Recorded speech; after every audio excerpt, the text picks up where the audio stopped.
ज्योतिष के वीडियो सबसे पहले देखने के लिए सब्सक्राइब करें एस्ट्रोडिफाई चैनल को और नोटिफिकेशन के लिए दबाएं इस बेल आइकन को। नमस्कार, आप सभी दर्शकों का एस्ट्रोडिफाई पर हार्दिक स्वागत है। आज हम बात करेंगे बुध छठे भाव में हो तो किस प्रकार के सामान्य परिणाम दे सकता है, अच्छे और बुरे दोनों। आइए अपने इस वीडियो को शुरू करते हैं।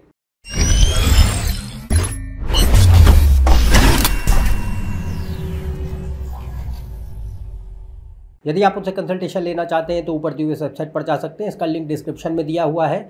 और मैंने 2 नए चैनल शुरू किए हैं धर्म दर्शन अध्यात्म के ऊपर।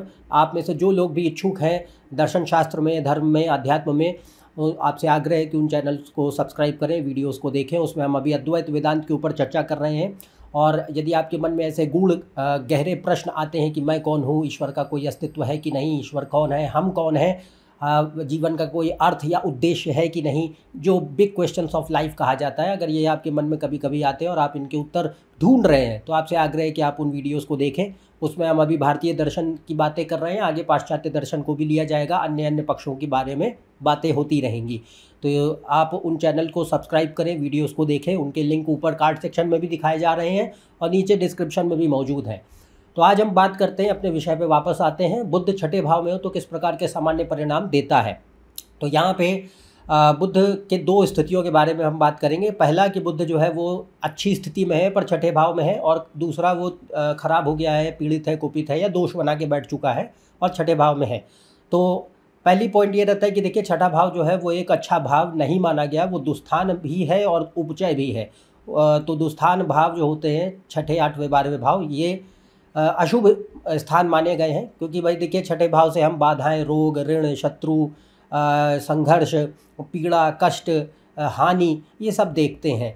तो यहाँ पे अगर छठे भाव में जो भी ग्रह बैठते हैं उनके पास ये क्षमता होती है कि वो इन चीज़ों को ला सकते हैं जीवन में। और उपचय इसलिए भी होता है क्योंकि भाई वो समय के साथ धीरे धीरे बेहतर होता है, पर संघर्ष के साथ एक होता है व्यक्ति सीखता है, अनुभवी होता है।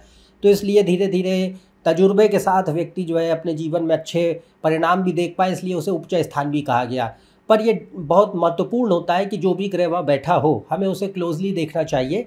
क्योंकि अगर वो अच्छी स्थिति में नहीं है और अगर वो आपके लिए शत्रु ग्रह है तो उसके पास बहुत ज़्यादा शक्ति होगी नुकसान देने की। तो बुध अगर यहाँ अच्छे स्थिति में हो, मतलब अच्छे योग बनाता हो, तो छठे भाव में अच्छे परिणाम भी देखने मिलते हैं। पहले उनकी बारे में बात होगी।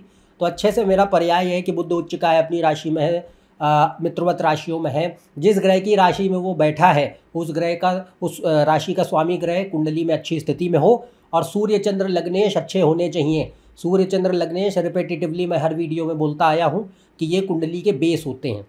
अगर ये कमज़ोर पड़े, आप बाकी कितने ही ग्रह अच्छे हों, उच्च के हों, परिणाम नहीं देखने मिलेंगे क्योंकि कुंडली की शक्ति घट जाती है।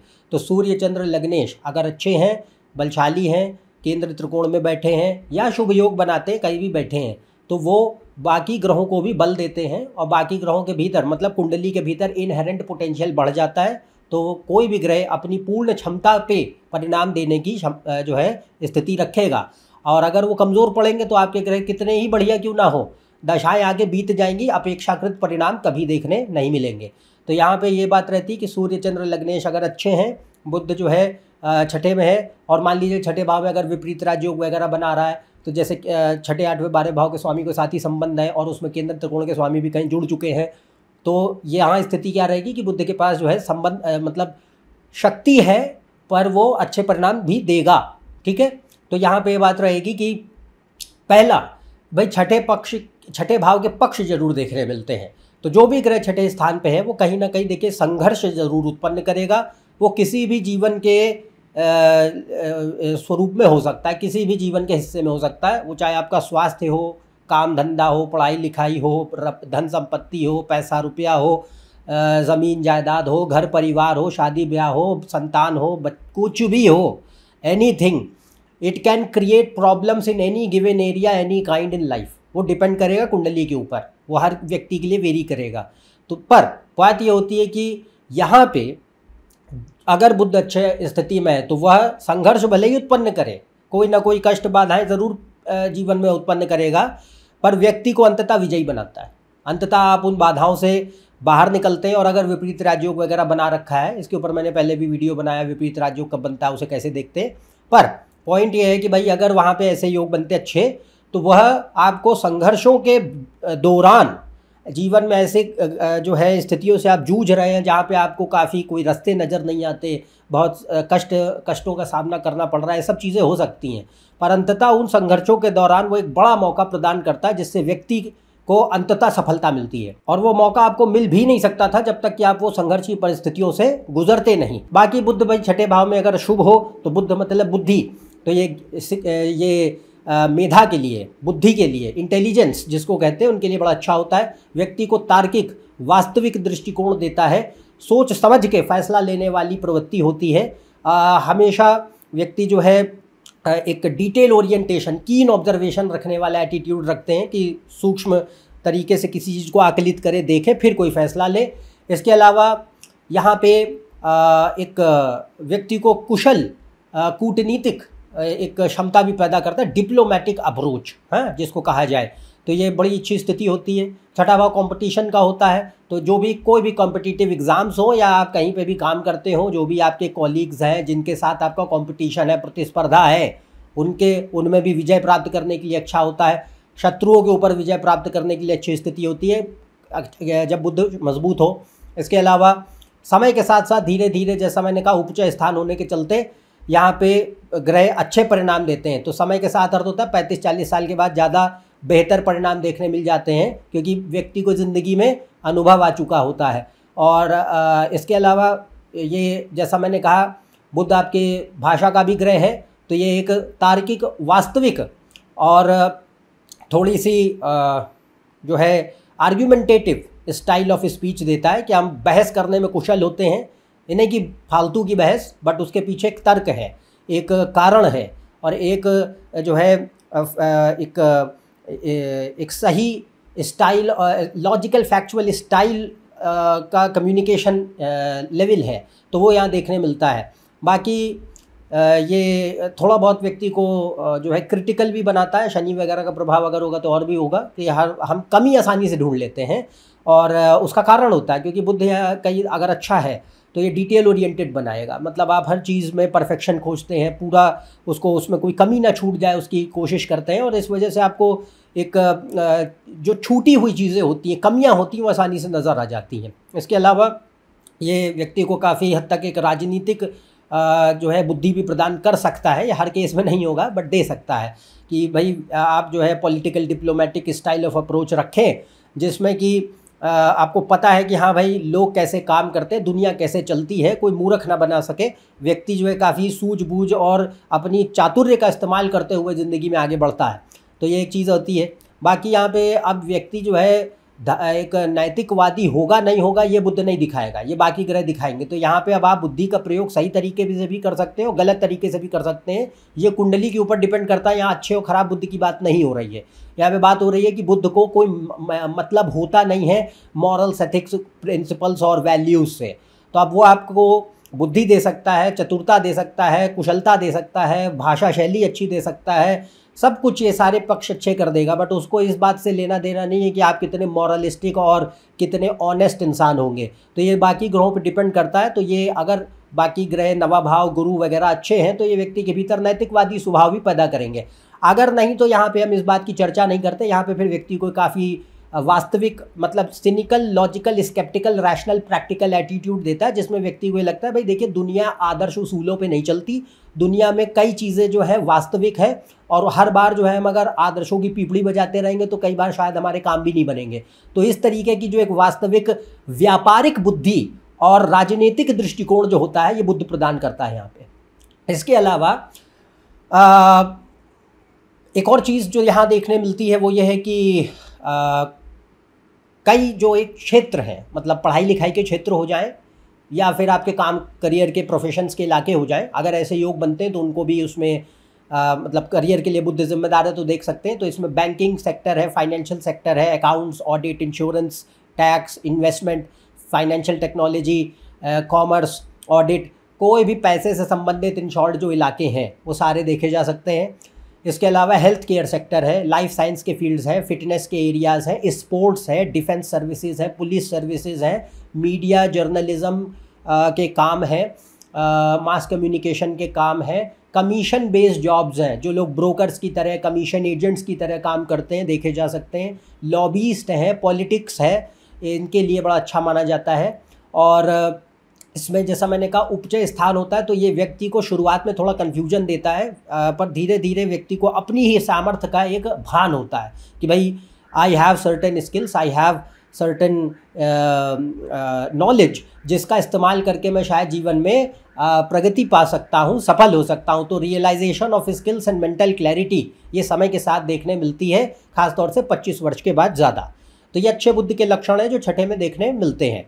अब बात करते हैं अगर बुध कमज़ोर हो और छठे में हो, तो कमज़ोर से पर्याय ये है कि बुध नीच है, नीच भंग नहीं बना रहा, शत्रुगत राशियों में है, मंगल शनि राहु केतु से भयंकर पीड़ित हो रखा है, अशुभ राशियों में बैठने के उपरांत पूरी तरह अस्त है, वक्री हो गया है, पाप कर्त्री में चला गया है। जिस ग्रह की राशि में बैठा उस ग्रह की स्थिति कुंडली में अच्छी नहीं है, और सूर्य चंद्र लग्नेश कुंडली में खराब हो चुके हैं। अगर इनमें से जितनी परिस्थितियाँ ज़्यादा से ज़्यादा मैच करती चली जाएंगी, उतना ज़्यादा बुध खराब होता चला जाएगा। तो बुध अगर जो है यहाँ पे अशुभ योग बनाता है, दोष बनाता है, तो इसमें कई ऐसे परिणाम हैं जो अब नकारात्मक रूप से देखने मिल सकते हैं। ये कुंडली जो है बदलता है, परिवर्तित होता है, तो आपको इसको एक जानकारी की तरह लेना है, किसी की भी निष्कर्ष पे एकदम से मत आइए। यहाँ पे बाकी ग्रहों को देखने के बाद ही हम किसी नतीजे पे आ सकते हैं कि भाई हाँ इस तरीके का परिणाम देखने मिल सकता है। तो अभी यहाँ पे खाली एक इन्फॉर्मेशन की तरह इसको लीजिए कि बुध अगर अफ्लिक्ट हो जाए या कमज़ोर पड़ जाए और छठे में हो, तो पहला तो भाई देखें कि बुध अब छठा भाव क्योंकि अच्छा नहीं मानते हम, तो यहाँ पे कई सारे ऐसे प्रॉब्लम्स देगा। जैसे बुध आपकी बुद्धि है, तो सबसे पहले ये क्या करता है कि बुद्धि भ्रमित कर देता है। तो चंद्र और बुध हमारे मन मस्तिष्क के स्वामी होते हैं, कंट्रोल करते हैं। अगर ये कमज़ोर पड़ जाएंगे तो ये हमारे मन को भी कमज़ोर कर देते हैं। तो बुध अगर कमज़ोर पड़ा तो पहला पॉइंट तो क्या होगा, एक्सेसिव ओवर थिंकिंग होती है, क्लूलेसनेस होती है, मिस डायरेक्शन भयंकर होता है, पता ही नहीं होता कि करना क्या है ज़िंदगी में, अटेंशन स्पैन की भारी कमी होती है, कंसंट्रेशन स्पैन कुछ नहीं होता है, पढ़ाई लिखाई में मन नहीं लगता। अगर आप एक ऐसे व्यक्ति है भी जिसको पढ़ने लिखने में समस्या नहीं है, मतलब इंटेलिजेंस लेवल्स ठीक भी हैं, फिर भी आप कभी एक जगह टिक के नहीं बैठ पाते, तो उसके चलते कभी रिजल्ट्स देखने ही नहीं मिलते। इसके अलावा यहाँ पे गलत फैसले, मतलब भावावेश में या दूसरों के कहने में, ओपिनियन से ड्रिवन होकर हम गलत फैसले ले लें, या फिर जो हमारे लिए सही है उस तरफ हमारी बुद्धि कभी जाएगी ही नहीं, और जो हमारे लिए जिसमें ना सफलता मिलनी है, जिसमें सिर्फ संघर्ष होना है, जिसमें सिर्फ अपना समय बर्बादी करेंगे, उसी को हम ले करके अपनी ज़िंदगी में बढ़ते रहते हैं। तो ये बड़ा कॉमन मैंने देखा है कि बुध अगर अफ्लिक्ट हो, या तो छठे भाव की बात हो रही है, इन जनरल भी बुध चंद्र अफ्लिक्ट होते हैं तो व्यक्ति ऐसे कामों में लगा रहता है और अपनी ज़िंदगी में अपना समय बर्बाद करता रहता है जहाँ पे उसको कोई सफलता नहीं मिलती। और जहाँ पे आपको सफलता मिल सकती है, अगर कोई आपको बता भी दे कि भाई ये सब कर लो कुछ, तो वहाँ पे उनका कभी मन जाएगा ही नहीं। तो ये एक कुबुद्धि है, दिग्भ्रमित कर देना है सिर्फ बुद्धि। तो बुध अगर कमज़ोर पड़ा तो आपकी पूरी बुद्धि हर लेगा, विनाशकाले विपरीत बुद्धि जिसको कहते हैं, बुध करता है ये। इसके अलावा बुध अगर छठे भाव में अफ्लिक्ट हो जाए तो क्या होगा कि भाई जितने भी छठे भाव वाले पक्ष हैं वो बढ़ जाएंगे, तो वो रोग पैदा कर सकता है। वो डिपेंड करेगा किस तरीके के रोग हैं कुंडली में। पर अगर बुध संबंधित रोग है तो Budh brain, head, nervous system, ear, nose, throat और छाती, फेफड़े और आपका ये त्वचा, स्किन प्रॉब्लम्स दे सकता है। पर ये डिपेंड करता है और भी ग्रहों के ऊपर। पर यह है कि हाँ रोग दे सकता है पहला। दूसरा, ऋण, आर्थिक समस्याएं पैदा कर सकता है कि पैसा बचता नहीं है, कर्जे चढ़े रहते हैं, ऐसे कर्जे जो उतरते ही नहीं हैं, संपत्ति बन नहीं पाती, बन भी गई है तो नष्ट हो चुकी है या बिकने की नौबत आ जाती है। तो यहाँ पे जो है आय का साधन स्थिर नहीं रहता, करियर में प्रॉब्लम्स बने रहते हैं, इनसिक्योरिटी बनी रहती है, इंस्टेबिलिटी फाइनेंशियल रूप में बनी रहती है। तो finances, career, education, health, family problems, जिस भाव का वो स्वामी होगा, मान लो 7वें भाव का स्वामी है तो शादी ब्याह में दिक्कत कर देगा, तीसरे भाव का स्वामी है भाई बहनों के साथ भाषा में दिक्कत कर देगा। तो ये डिपेंड करेगा कि अगर वो ख़राब हो गया तो छठे में बुध नकारात्मक पक्ष भी दे सकता है। तो ये ध्यान रखने वाली बात है कि बुध अगर अशुभ है छठे में तो इस तरीके के छठे भाव के पक्षों को बढ़ा देगा। रोग, ऋण, शत्रु, बाधाएं, कष्ट, पीड़ा, संघर्ष, समस्याएं सब देने लगता है। वो कुंडली के ऊपर निर्भर करता है कि कौन से क्षेत्र में ज़्यादा दिखाई देंगी। हाँ, और एक और बड़ी प्रॉब्लम ये होती है कि जो भी अब समस्याएं वो देगा उसको व्यक्ति आसानी से ओवरकम नहीं कर पाते। कंपटीशन में आप जीतेंगे नहीं, हारेंगे। शत्रुओं पे आपकी विजय नहीं होगी, आपके ऊपर शत्रु विजय करेंगे। अगर बुध खराब है और लग्न सूर्य चंद्र वीक हो गए हैं तो ये चीज़ें देखने मिलती हैं। कोर्ट कचहरी के लफड़ेबाजी हैं, दे सकते हैं। अगर मंगल शनि वगैरह का प्रभाव है तो और भी अधिक, तो ये चीज़ें आ सकती हैं। इसके अलावा व्यक्ति के स्वभाव को भी ख़राब कर सकता है कि भाई बहुत ज़्यादा आप जो है मीन और क्रिटिकल है। एक होता है कि व्यक्ति फ्लॉ ढूंढता है ताकि इम्प्रूवमेंट हो सके, उसे जेन्युइन क्रिटिसिज्म कहते हैं। एक होता है कि आप ईर्ष्या के चलते ज़बरदस्ती मीन में एक निकालते हैं, वह चीज़ खराब बुद्ध। दूसरा, दोषारोपण की आदत, अपनी अकाउंटेबिलिटी कभी स्वीकार ही नहीं करनी कि हमसे भी कोई मिस्टेक हो सकती है। जेलेसी बहुत ज़्यादा पैदा करता है। और एक होती है क्रैब मेंटेलिटी। आगे अगर हम जो है, क्योंकि बुद्ध धूर्तता का भी ग्रह, अगर खराब हो जाए तो धूर्तता पैदा कर देता है कि अगर हम अपने दम पे आगे नहीं बढ़ सकते तो लोगों को टांग घसीट के नीचे गिराओ तब आगे बढ़ो। तो ये जो एक खराब मानसिकता है बुद्ध पैदा करता है। और बाकी झूठ बोलने की आदत है, विश्वासघाती प्रवृत्ति है, मैनिपुलेशन है, स्वार्थपरता है, मौका परस्ती है, लालच है, चाटुकारिता है, बुद्धि और शिक्षा और ज्ञान का गलत उपयोग है, भ्रष्टाचार है, अधर्म है, अनैतिकता है, हर तरीके की अवैध गैर कानूनी गतिविधियों में शामिल हो जाना है, सब दे सकता है। तो ये कुंडली पे वेरी करेगा। अभी आपको यहाँ जितनी चीज़ें कही गई, आपको ये ध्यान रखना है कि ये सिर्फ ट्रीट इट ऐसा सोर्स ऑफ इंफॉर्मेशन। बाकी पूरी कुंडली को एनालाइज करेंगे तब किसी निष्कर्ष पे आइए। I have just talked about a planetary placement in a particular house. तो यहाँ हमने दोनों परिस्थितियाँ देखी। बुध अच्छा है तो बड़े अच्छे परिणाम भी आते हैं, वो कष्ट बाधा है, वो छठे भाव का पक्ष है, पर अंततः व्यक्ति को सफलता अवश्य मिलती है, इसमें कोई दो राय नहीं। पर अगर वो अफ्लिक्ट हो जाए और ख़राब योग बना दे तो कितने नकारात्मक पक्ष भी उसके सामने आते हैं, वो भी हमने देखा। तो आज के लिए बस इतना ही। यदि आप मेरे इस चैनल पर नए हैं, नीचे दिए हुए सब्सक्राइब बटन पर सब्सक्राइब कीजिए। ज़्यादा जानकारी के लिए आप मेरी वेबसाइट, फेसबुक पेज, इंस्टाग्राम पे जा सकते हैं, इनका लिंक डिस्क्रिप्शन में दिया हुआ है। अन्यथा हम आपसे अगले वीडियो में फिर से मिलेंगे, तब तक के लिए आज्ञा दें। नमस्कार, धन्यवाद।